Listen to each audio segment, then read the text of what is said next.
project of this type, it's unique, but by the same token, there's learning points here because this project started back in 2002. It was back then that the Scottish Government, the City Council, got together and decided that they would try and make a bid for the Games to come to Scotland.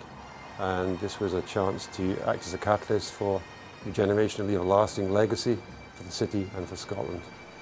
It's been an excellent example of partnership working between the City Council, the Scottish Government and the consortia which was appointed through a competitive dialogue process. City Legacy came together as a consortium 5 years ago, a remarkable long time ago, but the time has passed very quickly, I can assure you. City Legacy consists of CCG, Crudens, McTaggart Mickle, WH Malcolm, 4 Glaswegian businesses who came together to address what was a compelling challenge, that of an exemplar, an athletes village for Glasgow. The planning process itself was delivered through the partnership arrangements which were allowing for a community consultation over 6 days in 2010, and the planning process was lodged in 2010 in May, and within 4 months the application was granted planning permission. We had first of all set the mix and volume of stock required. That was a challenge that was left to market forces, bearing in mind that the market at that point in time, back in 2008, 2009, was flat. So we had a housing challenge for athletes, we had the legacy issue to address, and of course wrapped into the legacy issue we had that of delivery of an urban exemplar, but an urban exemplar that was delivered to 2013 building regulation standards.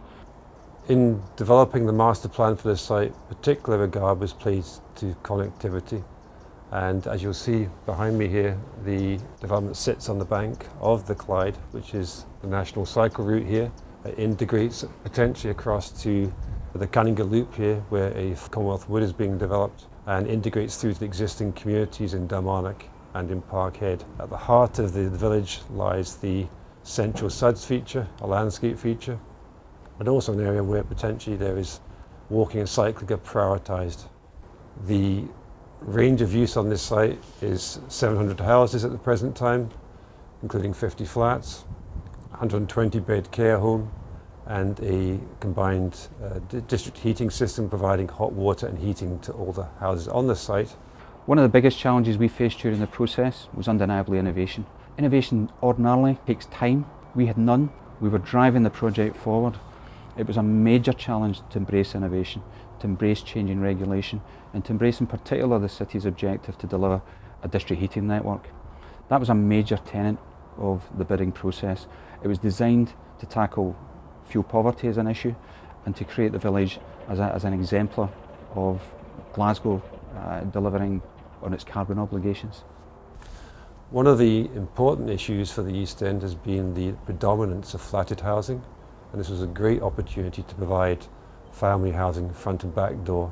And there was a happy coincidence that this was suitable for the consortia as well, at a time when there was severe financial pressures in terms of funding.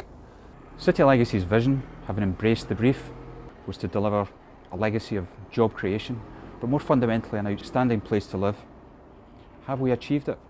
Undeniably have we achieved it.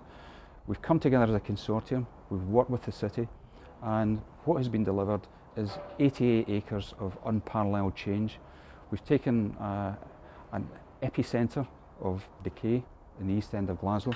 It sits at the heart of the Clyde Gateway Urban Regeneration Programme, and we've stitched it into that fabric. We've created housing which, by dint of the technical performance criteria, is undeniably an exemplar, and it's met the acid test. Since the 25th of January, we've taken a staggering 265 sales from a total of 300. That's staggering.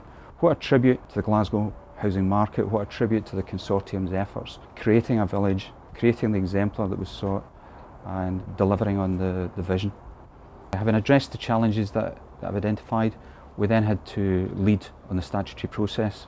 And again, the relationship that we'd forged with Glasgow during the initial phase of tender, during the competitive dialogue phase, that really became crucial at the point of delivery, because relationships were genuinely formed, trust was formed, and what we recognised as a consortium, that Glasgow, the guys on the other side of the table, their desire to deliver was every bit as strong as ours. There are, I believe, learning points from this for the wider planning community.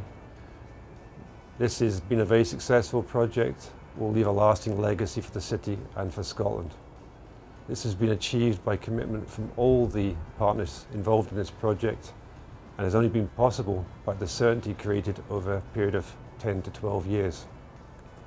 That will not be unusual when developments of this scale are brought forward, so we must, in order to allow for robust regeneration, seek to provide that certainty by national planning priority status as appropriate and through certainty through the local planning partners.